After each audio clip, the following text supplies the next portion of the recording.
Hi friends. जैसे कि आपको पता है कि पंचायती राज काफ़ी इंपॉर्टेंट इंस्टीट्यूशन है हमारी कंट्री में।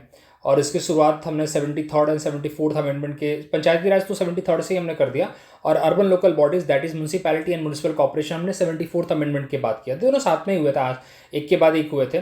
लेकिन इसकी जो पहली committee that was a Balwant Rai Mehta committee, okay, जहाँ से मतलब 1957 में सेटअप किया गया था और 1959 में उन्होंने अपनी रिपोर्ट दी थी, 1959 और 60 में।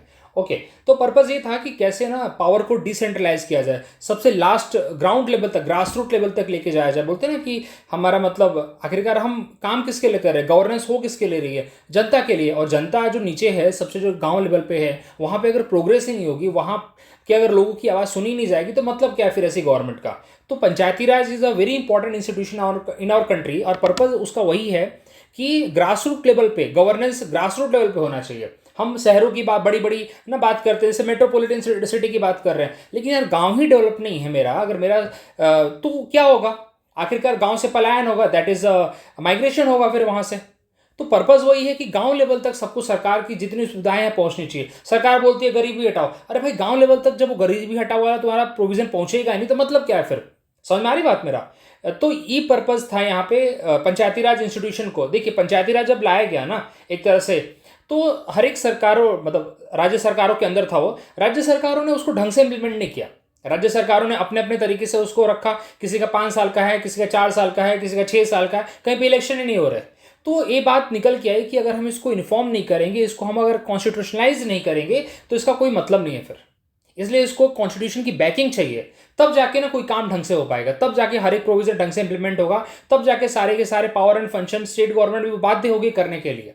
अदरवाइज स्टेट गवर्नमेंट इसके ऊपर काम ही नहीं करेंगे। स्टेट गवर्नमेंट बोलेंगे हाँ जब पैसा आएगा तब करेंगे, क्योंकि अंडर आर्टिकल नंबर 40 क्या बोला जाता है, अंडर आर्टिकल नंबर 40 पंचायती राज इंस्टीट्यूशन सेटअप करने की बात होती है। लेकिन आर्टिकल 40 किसका पार्ट है, डीपीएसपी का पार्ट है भाई। डीपीएसपी इज नॉट एनफोर्सिएबल, मतलब वो आप उसको फोर्स नहीं करा सकते थ्रू द कोर्ट। तो कहने का मतलब है कि आखिरकार वो गवर्नमेंट के ऊपर छोड़ दिया गया कि जब गवर्नमेंट के पास रिसोर्स होगा तब वो करेंगे, बात खत्म हो गई सीधा। तो यहाँ पे इसलिए 73rd कॉन्स्टिट्यूशनल अमेंडमेंट के बाद क्या किया गया, इसको एक तरह से कॉन्स्टिट्यूशन का एक इंपॉर्टेंट पार्ट बनाया गया। ओके, पार्ट 9 एक अलग से पार्ट चैप्टर ओपन हुआ, और साथ ही साथ ये शेड्यूल नंबर 11 के अंदर आता है। और 74th अमेंडमेंट पार्ट 9A है, दैट इज चैप्टर, और शेड्यूल नंबर 12 है। अब यहाँ पे देखिए, मैं पूरा टॉपिक नहीं पढ़ा रहा हूँ, ये वैसे जो इंपॉर्टेंट प्रोविजंस है, जो कंपलसरी प्रोविजन है, जो होने ही चाहिए, उसके ऊपर बात करूंगा और उसके ऊपर छोटा सा डिस्कशन करूंगा। इसके ऊपर पूरा टॉपिक एक बार मैं अलग वीडियो में कवर करूंगा। अभी के लिए सिर्फ कंपलसरी प्रोविजन है, जहां से डायरेक्ट क्वेश्चन हमें मिलते हैं देखने को, इतना तो हमें पता ही होना चाहिए एटलीस्ट। हमें ना हम क्वेश्चन को निकालने के होते ना, हमें सॉल्व करना होता ऑप्शन देख के, उसमें भी हम निकाल सकते हैं, इतना भी अगर हमें पता है तो। चलिए, पहला है ग्राम सभा। ग्राम सभा में कौन कौन से लोग होंगे, वही लोग होंगे ग्राम सभा में जो कि रजिस्टर्ड वोटर्स हैं। ठीक है, जो रजिस्टर्ड वोटर है वो ग्राम सभा का पार्ट है। तो ग्राम सभा वहां का एक अभिन्न अंग है, ऑर्गेनाइजेशन ऑफ द ग्राम सभा इन द विलेज लेवल, ये पहला पार्ट है उनका, विलेज पंचायत एरिया। तो ये सबसे पार्ट इंपॉर्टेंट पार्ट रहेगा उसका। क्या है भाई, it is a foundation of the Panchayati Raj system. और जितने भी प्लान्स हैं इसके, तो ग्राम सभा की मीटिंग बुलाई जाती है टाइम टू टाइम पे, और it's a duty of the Panchayati Raj, okay, duty of the panchayat, sorry, to bring the Gram Sabha. जैसे कि आपने पंचायत मूवी देखी है ना, तो जो मीटिंग्स बुलाई जाती हैं that is a meeting of the Gram Sabha. Okay, वो तो उसके अंदर वार्ड की मीटिंग होती है बस, मतलब अलग अलग जो वार्ड मेंबर्स होते हैं ना, गांव के अंदर जो वार्ड बटा होता है उसके होते हैं। लेकिन देन टू ग्राम सभा मतलब जितने भी रजिस्टर्ड वोटर हैं वो सारे के सारे उसके मेंबर होते हैं, उसकी मीटिंग बुलाई जाती है, पंचायत उसकी मीटिंग करती है, क्या प्रॉब्लम होता है वो सुनती है। आपने पंचायत देखा होगा तो you can relate with it. ठीक है, आर्टिकल नंबर 243A। देखो यार, आर्टिकल इसलिए बता रहा हूं, आज के टाइम पे पंचायती राज से डायरेक्ट आर्टिकल पुरॉन क्वेश्चन आते हैं, तो कोई ऑप्शन नहीं बचता है। Make a list of it and you have to mug it, माफ करना बट यही तरीका है इसका।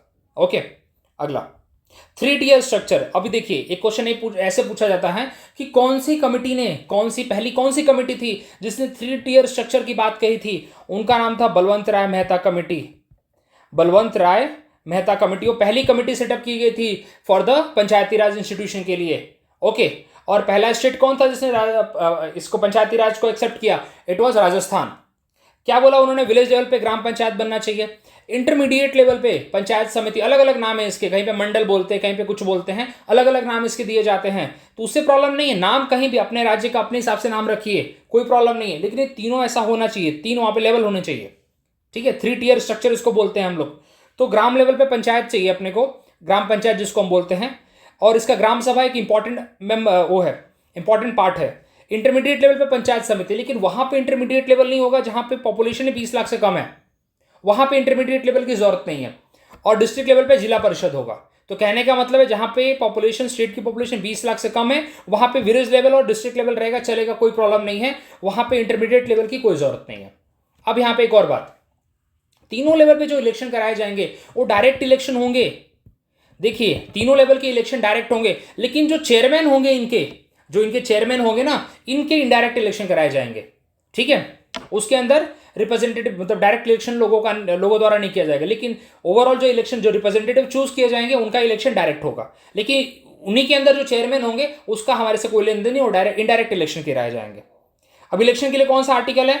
Article number 243E, regular election कराए जाने चाहिए हर 5 साल में। ये बहुत इंपॉर्टेंट पार्ट है। अच्छा, कितने साल के अगर आप हैं तो आप इलेक्शन में पार्ट ले सकते हैं, मतलब आप इसका सीधा ग्राम का पंच बन सकते हैं, या फिर आप म्यूनसिपैलिटी के लिए मेयर बन सकते हैं। क्या एज होनी चाहिए आपकी?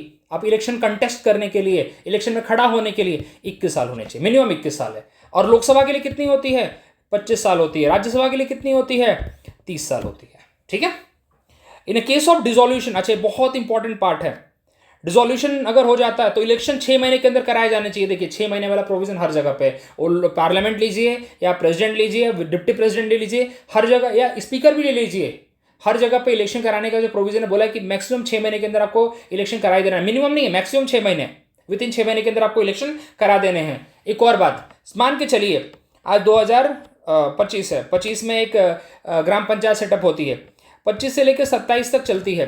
27 में क्या हो जाता है कि मतलब एक डिसॉल्व हो जाती है, जो करंट ग्राम पंचायत है वो डिसॉल्व हो जाती है। तो अगली ग्राम पंचायत जो चूज की जाएगी, क्या 27 से लेकर 32, मतलब ईयर 2000, अगले 5 साल के लिए रहेगी क्या? नहीं। और जो रिमेनिंग पीरियड इनके बच गए हैं ना यहाँ पे, जो 25 से 30 तक होनी चाहिए थी, तो 27 से 30 तक रहेगी। ऐसा नहीं कि वो पूरे 5 साल नहीं रहेगी, रिमेनिंग पीरियड के लिए इलेक्ट की जाएगी वो। समझे आप? ये बहुत इंपॉर्टेंट प्रोविजन है इसका। लोगों को लगता है कि अच्छा, जो नई ग्राम पंचायत आएगी, पुरानी ग्राम पंचायत डिसॉल्व होने के बाद वो उसमें रहेगी, अगले 5 साल वापस से कंटिन्यू करेगी। नहीं, वो ऐसा रहेगा कि अगर इन बिटवीन ही ब्रेक हो जाता है, इन बिटवीन ही अगर डिसॉल्व हो गई, तब तो क्या होगा कि रिमेनिंग पीरियड के लिए इलेक्ट की जाएगी। अदरवाइज अगर 5 साल का उसने टर्म कंप्लीट किया तब तो कोई प्रॉब्लम ही नहीं है ना, तब तो 5 साल का टर्म कंप्लीट हो ही रहा है, तब तो अगले नेक्स्ट इलेक्शन कराया जाएगा, तो अगेन वो 5 साल के लिए रहेंगे, and so on.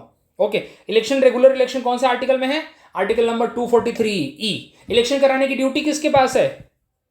State election commission के पास है। क्या स्टेट इलेक्शन कमीशन एक कॉन्स्टिट्यूशनल बॉडी है? यस। कौन से अमेंडमेंट के बाद बनी? 73rd कॉन्स्टिट्यूशनल अमेंडमेंट के बाद, क्योंकि इससे पहले कभी भी स्टेट इलेक्शन कमीशन का कोई ऐसा प्रावधान नहीं था, क्योंकि ग्राम पंचायत और इसके लिए अलग से बनाई गई स्टेट इलेक्शन कमीशन। ठीक है। और किसके अंडर रहेगी? ऑफकोर्स इसको अपॉइंट गवर्नर करेगा एंड ऑल, वो हम आगे देखेंगे। चलिए, ये सबसे इंपॉर्टेंट है, सबसे इंपॉर्टेंट।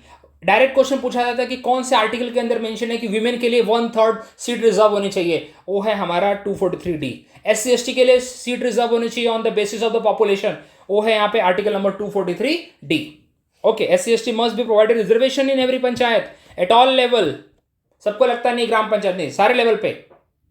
ओके, और यहाँ पे 1/3 सीट होनी चाहिए विमेन के लिए रिजर्व। और यहां तक कि बैकवर्ड क्लास के लिए बात की, तो बेसिकली रिजर्वेशन की पूरी बात की गई है 243D के अंदर। मेरा मेन मुद्दा यहाँ पे ह्यूमन से रिलेटेड है।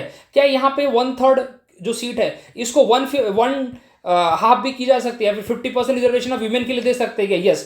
राज्य के ऊपर निर्भर है, क्योंकि पंचायत अपने आप में एक जो सब्जेक्ट है, इट इज राज्य का सब्जेक्ट, स्टेट का सब्जेक्ट। ठीक है, समझिए आप इस बात को। चलिए, स्टेट इलेक्शन कमीशन कौन से आर्टिकल के अंदर है भाई? 243K। क्या रिस्पॉन्सिबिलिटी है उनको? पंचायती राज इंस्टीट्यूशन का इलेक्शन करना टाइमली। इनको अपॉइंट कौन करता है? गवर्नर। जैसे कि चीफ इलेक्शन कमिश्नर को और इलेक्शन कमिश्नर्स को प्रेसिडेंट करता है, और इसी तरह से यहाँ पे स्टेट इलेक्शन कमिश्नर को गवर्नर करता है। लेकिन उसको रिमूव कैसे किया जाएगा? उसी तरह से किया जाएगा जैसे कि हाईकोर्ट के जज को रिमूव किया जाता है। वैसे ही चीफ इलेक्शन कमिश्नर को हम कैसे रिमूव करते हैं? जैसे कि आप सुप्रीम कोर्ट के जज को रिमूव करते हो। चलिए आगे बढ़ते हैं। State finance commission article 243I बहुत इंपॉर्टेंट है। देखिए, फाइनेंस कमीशन, इलेक्शन कमीशन, मतलब स्टेट इलेक्शन कमीशन, अगेन 5 साल के लिए ये सेटअप किया जाएगा। कितने साल के लिए? 5 साल के लिए। आप जब गवर्नर यहाँ पे, ऑफकोर्स ये बात है, गवर्नर ये सेटअप करेगा। ओके, क्या बताएंगे? टैक्स एंड रेवेन्यूज कैसे पंचायत को मिलनी चाहिए, कैसे म्यूनसिपैलिटीज को मिलनी चाहिए, यहाँ पे कौन देगा, राज्य देगा, स्टेट देगा, और पर्टिकुलर स्टेट देगा, between the state and the panchayat. और financial resources of the panchayat को कैसे इंप्रूव करना है, इसके बारे में बात करेंगे। एक और बात, क्या इनको फाइनेंस कमीशन जो हमारा सेंटर वाला है, जिसके अंदर आर्टिकल 280 में बात लिखी गई है, क्या वहां से इनको हेल्प मिलती है? बिल्कुल मिलती है। क्या वहां से इनको एडवाइस मिलती है? बिल्कुल मिलती है। ठीक है, तो यहाँ इस तरीके से they also accept the advice of the finance commission at the central level, उनके एडवाइस के ऊपर भी ये लोग काम करते हैं। चलिए अगला है, ये सबसे इंपॉर्टेंट है, कितने सब्जेक्ट हैं यहाँ पे जो पंचायती राज के अंदर है? That is 29 subject. ये बहुत इंपॉर्टेंट है। और 18 सब्जेक्ट ऐसे होते हैं जो कि म्यूनसिपैलिटीज के अंदर है। अगर इतना भी आपको पता है ना पंचायती राज से रिलेटेड, आपको भले पूरा कुछ नहीं पता है, 2-3 कमिटीज के नाम पता है, इतना भी अगर आपको पता है ना, मैं गारंटी देता हूं आपको इसके ऊपर, आप अगर क्वेश्चन आएगा तो आप कम से कम एलिमिनेट तो कर लेंगे। एलिमिनेशन बेस्ड पे अगर क्वेश्चन आ गया तो आप कर लेंगे। इससे पहले अगर मेरा पीआईक्यू का वीडियो फॉलो करते हैं और ये कर लेंगे तो मेरे हिसाब से पंचायती राज के ऊपर आपको कोई डाउट ज़्यादा कुछ बचेगा नहीं। ठीक है, आर्टिकल आपको दिमाग में रखना है, जैसे 243G यहाँ पे पावर एंड रिस्पॉन्सिबिलिटी से डील करता है ऑफ द पंचायत। 243W देखना किससे रिलेट करता है, ये बहुत इंपॉर्टेंट है। ठीक है, तो यहाँ पे पावर एंड रिस्पॉन्सिबिलिटीज की बात हो गई। 11th शेड्यूल, वही बताया आपको 11th शेड्यूल। इसके अंदर आजकल एनडीए में एक मैंने देखा था क्वेश्चन पूछा गया था कि कौन कौन से सब्जेक्ट इसके अंदर आते हैं, एक बार उसकी भी लिस्ट हम डिस्कस करेंगे। तो ये सारी चीजें हैं। अब यहाँ पे क्विक रिवीजन कर लेते हैं कि हमने 243K की बात की, किससे रिलेटेड था भाई? 243K, 243 हमने डी की बात की, 243 हमने ई की बात की, और किसकी बात की? 243 हमने आई की बात की। ठीक है, और 243 फिर जी की बात की हमने। देखिए डी वाला जो है वो रिजर्वेशन से बात करता है, वीमेन की रिजर्वेशन की बात करता है, SC/ST की रिजर्वेशन की बात करता है, बैकवर्ड जो लोग हैं उनकी रिजर्वेशन की बात करता है। यहाँ पे जो 243 है वो बोलता है कि हर 5 साल में इलेक्शन होना चाहिए। 243 आई बात करता है यहाँ पे election, finance, state finance commission की बात करता है। 243G पावर एंड फंक्शन की बात करता है। कितने सब्जेक्ट हैं? 29 सब्जेक्ट हैं। 243K यहाँ पे किसकी बात करता है? स्टेट इलेक्शन कमीशन की बात करता है। ठीक है, और 243A किसकी बात करता है? ये बोलता है ग्राम सभा होनी चाहिए। तो ये आप 5-6 अगर लिख लेंगे मेरे हिसाब से इतना भी बहुत हो जाएगा। ठीक है, तो ये करिए आप और बने रहिए मेरे साथ। बाकी की जितनी सारी चीज़ें मैं कोशिश कर रहा हूँ, बहुत जो इंपॉर्टेंट है उसके लिए शॉर्ट वीडियो बनाने का, जो एक्सप्लेन करना है उसके लिए आराम से 1-1 घंटे, आधे घंटे के ऊपर वीडियो बनाने का, तो ये कोशिश है मेरी। Thank you very much. मिलते हैं अगले वीडियो में अगले कंसेप्ट के साथ। और पीआईक्यू की सीरीज तो चल रही है मेरी, बने रही है उसके साथ। Thank you very much.